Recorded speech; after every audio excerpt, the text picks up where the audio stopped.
Mano, será que o Banguela realmente tem chance contra o Godzilla? Eu vou te provar com dados reais se a velocidade do Fúria da Noite é suficiente pra ele não ser apagado pelo rei. E aí, meu querido, eu sou o Gabriel, cara, tudo beleza? Mano, imagina o Godzilla do Monstroverso decidindo o destino do Banguela. Parece uma covardia total, né? Mas eu estudei esses dois alfas e cada feito deles também pra poder te mostrar se esse dragão consegue de verdade escapar do lagartão de 100 mil toneladas. Então chega de enrolação, mano, e vamos pro vídeo.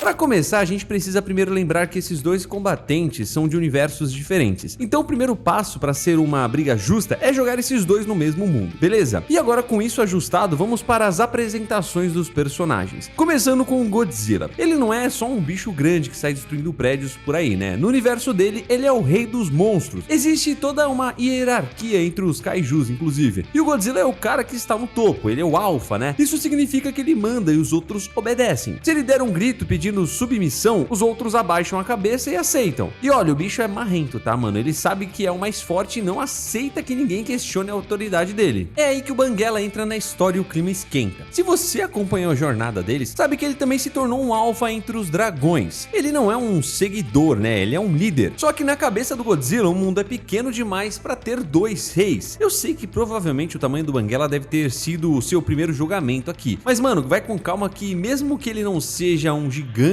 como o Kong ou outros monstros que o Godzilla já enfrentou, o Banguela tem um arsenal de respeito. Ele tem o poder de fogo e uma agilidade que coloca ele num nível de perigo bem acima de um animal comum. Ele é forte o suficiente para poder incomodar e para ser notado. E é exatamente esse cheiro de poder que atrai o olhar do Godzilla. Pro lagartão, o Banguela é um intruso abusado que precisa ser colocado no lugar dele. E é por isso que essa perseguição não vai parar até que um dos dois desista, ou algo muito pior aconteça. Então, nesse cenário, o Godzilla finalmente encontra esse tal de alfa pequeno e vai direto pra cima pra poder deixar claro de novo quem é que manda no mundo. Quando ele fica cara a cara com o Banguela, o Godzilla espera aquela reação padrão, né? Que o dragão baixe a cabeça e se curve. Mano, mas quem conhece sabe que o Banguela não é de fugir de briga não. O Godzilla vai chegar lá com aquele brilho azul sinistro pelo corpo dele, dando uma opção pro Fúria da Noite, né? De aceitar ser um subordinado ou ele vai sofrer as consequências. E cara, sendo sincero, eu acredito que se o Banguela fosse um bicho qualquer, ele provavelmente ia se curvar, né, cara? E vida que segue. Mas aqui o buraco é bem mais embaixo. O Banguela já enfrentou monstros que pareciam impossíveis de vencer antes, como o próprio Morte Rubra, né? E o gigantesco Besta Implacável. Então ele decide apostar tudo na velocidade e no que ele sabe fazer de melhor. E é aqui que o bicho pega. O corpo do Banguela tem uma reação incrível quando ele é desafiado, lembra? Ele entra no que a gente conhece como modo alfa. Sabe naquele momento lá que as costas dele começam a brilhar num azul intenso? Aquilo não é só enfeite, cara. É o jeito dele de dizer pro Godzilla que ele também é o rei e que não vai baixar a guarda pra ninguém. Isso deixa o Godzilla furioso. Ver uma criatura tão menor peitando ele desse jeito é o estopim pra ele decidir que o Banguela precisa sim ser eliminado. O Godzilla já começa a carregar aquele bafo azul dele e o Banguela, que não é bobo nem nada, já percebe o perigo e se prepara pra poder decolar. Pra ele ter o mínimo de chance, né, de sair vivo dessa, ele vai ter que voar mais rápido do que o som, usar as rajadas de plasma direto nos pontos fracos do Godzilla e, claro, usar a camuflagem pra tentar sumir de vista do grandão. Só que tem um detalhe, mano, que eu preciso te contar. O Godzilla é praticamente um tanque, né? O bicho também já aguentou bomba nuclear explodindo na cara, caiu de alturas absurdas do meio de uma luta e continuou de pé como se nada tivesse acontecido. Pra você ter uma ideia, uma rajada de plasma do Banguela, por mais forte que seja, cara, dificilmente vai causar um dano sério na pele blindada do Godzilla. Então a pergunta real aqui não é se o Banguela consegue vencer, né, o Godzilla na porrada, mas sim por quanto tempo ele consegue se manter inteiro enquanto o Godzilla tenta transformar ele em pedacinhos.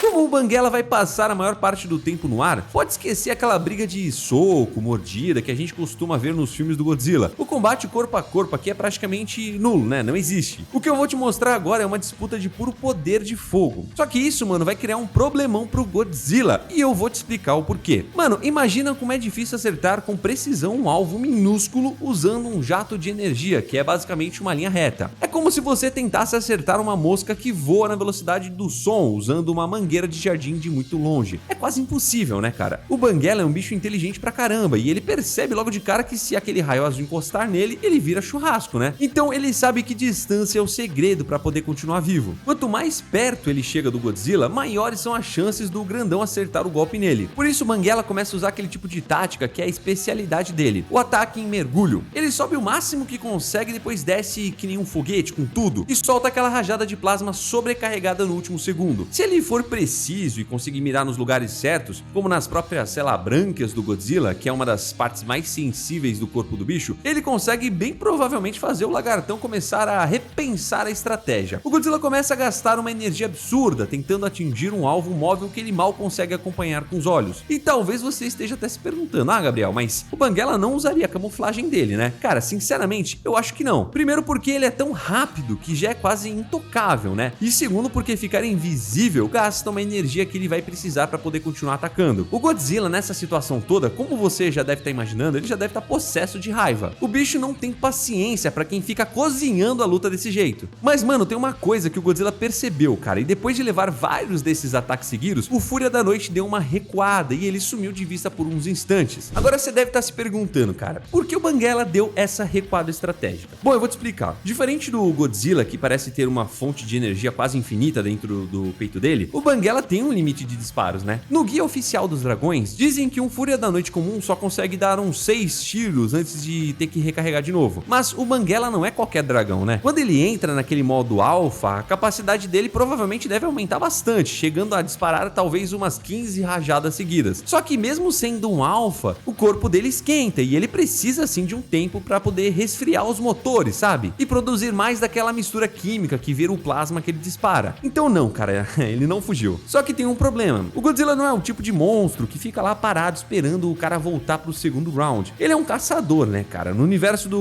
Monstroverso, o Godzilla tem um tipo de radar biológico que permite que ele sinta a bioassinatura de qualquer outro alfa ou titã que esteja por perto. Ele não precisa ver o Banguela com os olhos, ele sente a energia dele. Então o que era uma briga de um lugar só, vira uma perseguição de gato e rato pelo mapa. O Godzilla vai atrás dele com tudo, destruindo o que tiver pela frente. E o Banguela, que tem sentidos super apurados, consegue ouvir o grandão chegando de longe e mantém sempre aquela distância de segurança. Depois desse tempo necessário para poder recarregar, o Banguela volta pro combate com as energias renovadas. E aqui é onde a inteligência dele brilha. Ele volta a fazer aqueles mergulhos em alta velocidade, só que agora ele não tá mais atirando em qualquer lugar. Ele consegue perceber que quando as rajadas dele atingem as brânquias do Godzilla, o monstro soltava um gemido de dor, que não era normal pra ele, né? Pra você ter uma ideia, as brânquias são como o calcanhar de Aquiles do Godzilla. É onde o corpo dele é mais exposto pra ele poder conseguir respirar embaixo d'água. O Banguela nota isso e decide que de agora em diante cada tiro vai ser focado exatamente ali. Imagina a cena, o Godzilla tá lá sendo bombardeado de todos os lados por um vulto preto que ele mal consegue enxergar. E cada impacto nas brânquias dói como se fosse uma ferroada de abelha gigante em um ponto sensível. Essa perseguição que já estava irritante agora começou a ficar realmente dolorosa pro Rei dos Monstros. Só que o Godzilla é um estrategista nato, né? Ele percebe o padrão do Banguela e decide que não dá mais pra lutar desse jeito, em terra firme ou no céu aberto. Ele precisa tirar a vantagem de voo do dragão. E é aqui que o Godzilla toma uma decisão drástica. Ele para de perseguir, vira as costas e vai direto pro mar. Ele vai mudar o campo de batalha para um lugar onde as habilidades de voo do Banguela não valem de nada. Agora ele vai ficar ali, né, esperando o dragão vir pro território dele.